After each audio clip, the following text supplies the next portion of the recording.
বাংলাদেশ জামাত ইসলামী ঝালকাঠি জেলার সমন্বয়ে আমি রাজনীতি কৃষি সন্তান জনতা ইসলাম উপস্থিত রয়েছেন ইসলামী আন্দোলন বাংলাদেশের রাজনীতি উপজেলার সভাপতি অত্যন্ত জনপ্রিয় বক্তা জনাব শাহজাহান হোসাইন জিহাদি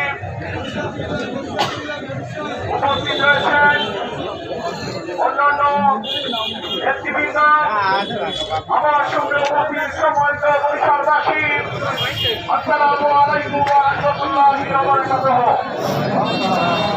সম্মানিত রাজশাহীবাসী, দীর্ঘ 17 বছর ব্রিটিশদের অধীনে থেকে নির্যাতন এবং নিষ্পেষণের শিকার হয়েছি আমরা নির্যাতনের শিকার হয়েছি। বিএনপি, জামাত, ইসলামী আন্দোলন সহ অন্যান্য সকল রাজনৈতিক দল আমরা আশা করেছিলাম সেই ব্রিটিশদের নির্যাতনের সেই মুহূর্তে আমাদের মধ্যে যেরকম ব্রিটিশ বিরোধী একটা সর্বদলীয় ঐক্য তৈরি হয়েছে, সেই ঐক্যের ধারাবাহিকতায় আমরা সুন্দর একটি গণতান্ত্রিক পরিবেশে সুন্দর একটি লেভেল প্লেইং ফিল্ড তৈরি করে 1 ফেব্রুয়ারি মাসে একটি গ্রহণযোগ্য নির্বাচন হবে। সেই নির্বাচনে এদেশের জনগণ যাদেরকে গ্রহণ করবে তারা আগামী 5টি বছর রাষ্ট্র পরিচালনার দায়িত্ব পালন করবে। প্রিয় বন্ধুগণ, আমরা আশা করেছিলাম যেহেতু আমরা সকল সেই ব্রিটিশ বিরোধী আন্দোলনে সবাই কাঁধে কাঁধ মিলিয়ে আন্দোলন করেছি, সেই আন্দোলনে আমাদের জামাত ইসলামী 1 থেকে 11 জন শহীদ হয়েছেন, সেই আন্দোলনে হেফাজতের শহীদ হয়েছেন, সেই আন্দোলনের বিএনপি নেতৃবৃন্দ ত্যাগ স্বীকার করেছেন। কিন্তু আমরা আজকের প্রেক্ষিতে দেখতে পেলাম সম্পূর্ণ একটি ভিন্ন পরিস্থিতি।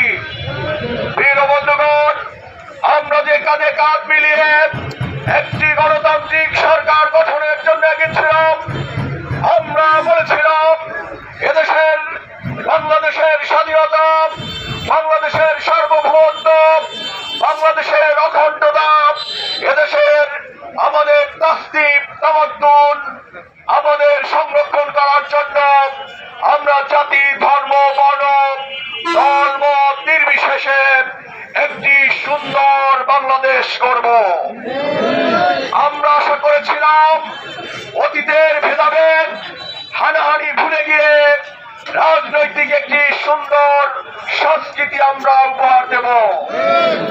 আমরা আশা করেছিলাম এদেশের শান্তিপ্রিয় মানুষেরা যেভাবে প্রত্যাশা করে আগামীর বাংলাদেশ হবে এক নতুন বাংলাদেশ। কিন্তু দুর্ভাগ্যজনক হলো সত্য, আমরা দেখতে পেলাম এই বিগত কিছুদিন আগে থেকে যখন এই দেশের জনগণ, বিশেষ করে ঝালকাঠি নলছিটির জনগণ, যখন এদেশের দেশপ্রেমিক সংগঠনদেরকে এদেশের জনগণের পাঁচকে সম্মান করে যে 8 দলীয় ঐক্যজোট একটি শক্তিশালী গণতান্ত্রিক প্ল্যাটফর্ম গড়ে তুলতে সক্ষম হয়েছে, তার যখন লক্ষ্য করেছেন এদেশের জনগণ যখন আমাদের পতাকা তলে ঐক্যবদ্ধ হয়ে এদেশে সুন্দর একটি পরিবেশ তৈরির জন্য ব্যালট বিপ্লবের মাধ্যমে সন্ত্রাসের বিরুদ্ধে ভোট দিয়ে একটি গণতান্ত্রিক সরকার প্রতিষ্ঠার জন্য এগিয়ে যাচ্ছিলাম, সেই সময় আমরা লক্ষ্য করেছি বিভিন্ন এলাকায় নানা ধরনের ষড়যন্ত্র এবং চক্রান্ত আমরা লক্ষ্য করেছি। প্রিয় বন্ধুগণ, এরই ধারাবাহিকতায় কিছুদিন আগে আমাদের নাচল মহলে আমাদের 70 বছরে উঠেন এক বৃদ্ধকে নির্বাচন নির্বাচনী প্রচারণা করা অবস্থায় তাকে পিটিয়ে রক্তাক্ত জখম করে আহত করা হয়েছিল। সেই সময় যখন নেতৃবৃন্দকে আমরা জানালাম, নেতৃবৃন্দ উদ্যোগ নিয়ে সেখানে মীমাংসার ব্যবস্থা করেছেন, আমরা সেজন্য স্বাগত জানাই। আমরা কর্মীদেরকে সান্ত্বনা দিয়েছিলাম। আমাদের কর্মীরা যখন সেই রক্তাক্ত অবস্থায় অগ্নিশর্মা হয়ে গিয়েছিলাম, আমরা বলেছিলাম ধৈর্য ধরুন। নেতৃবৃন্দ তাদের ভুল বুঝতে পেরেছে, তারা সবাইকে এসে অনুতপ্ত হয়েছে, ভবিষ্যতে এরকম ঘটনা আর ঘটবে না সেভাবে আশ্বস্ত করেছে। অতএব আমরা তাদের প্রতি এই সিদ্ধান্তকে আমরা স্বাগত জানাই। প্রিয় বন্ধুগণ, আমরা লক্ষ্য করেছি গত পরশুদিন আবার দাঁড়িপাল্লা মার্কার পোস্টার লাগানোর সময় আমাদের 3 জন কর্মীকে অকথ্যভাবে নির্মমভাবে আহত করা হয়েছে। একটি রুমে গিয়ে তাকে চাপাভাবে মার দেওয়া হয়েছে। তাকে যখন সেই প্রতিবাদে যখন মোল্লারহাট শাখা গতকালকে একটি প্রতিবাদ কর্মসূচি ঘোষণা করেছিল গতকাল বিকালে, তখন আমাদের ইসরাত সুলতান ইলেন ভুট্টো তিনি আমাদের কাছে অনুরোধ করেছেন, আমি দায়িত্ব নিচ্ছি, এটা আমি সমাধান করে দেব, আপনারা কর্মসূচি প্রত্যাহার করেন। আমরা গণতন্ত্রে বিশ্বাসী, আমরা সংঘাত সংঘর্ষ চাই না। আমরা বলেছি এদেশে আমাদের অতীতের ঐতিহ্য সম্মান প্রত্যেকের মর্যাদা আমরা প্রতিষ্ঠিত করতে চাই। আমরা ওনার অনুরোধে গতকালকের সেই কর্মসূচি ফেসবুকে স্ট্যাটাস দিয়ে সেই কর্মসূচি প্রত্যাহার করা হয়েছিল। আপনারা কি তার সাক্ষী আছেন?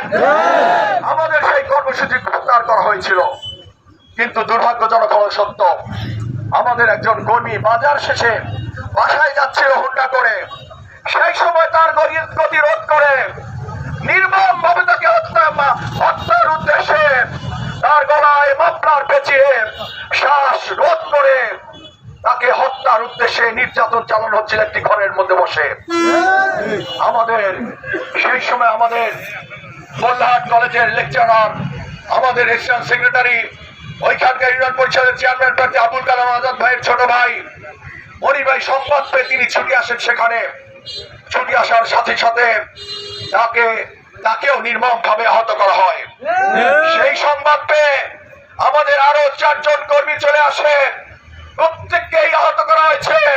মোল্লারহাট ইউনিয়নের সভাপতি, সেক্রেটারি 2 জনকে গুরুতর আহত করা হয়েছে। আজকে তারা হাসপাতালের বেডে কাতর আছে। শুধু সেখানেই নয়, ইসলামী আন্দোলনের কর্মী 3 জনকেও আহত করা হয়েছে। আমরা বলতে চাই, আগের মতো বিগত ব্রিটিশ সরকার হত্যা করে নির্যাতন করে আমাদের কার্যক্রমকে বন্ধ করতে পারে নয়। আর নতুন করে কেউ যদি চিন্তা করেন, সেই চিন্তা হবে ভুল চিন্তা। আমাদের মনে রাখতে হবে, এদেশের 24 আন্দোলনের মাধ্যমে এদেশের যুব সমাজ রক্ত দিতে শিখেছে। এদেশের যুব সমাজ অন্যায়ের বিরুদ্ধে কথা বলতে শিখেছে। এদেশের যুব ছাত্র জনতা অন্যায়ের বিরুদ্ধে সোচ্চার হয়ে জীবন দিয়ে হলেও এদেশের স্বাধীনতা, সার্বভৌমত্ব, গণতান্ত্রিক অধিকার টিকিয়ে রাখবে ইনশাআল্লাহ, ইনশাআল্লাহ, ইনশাআল্লাহ।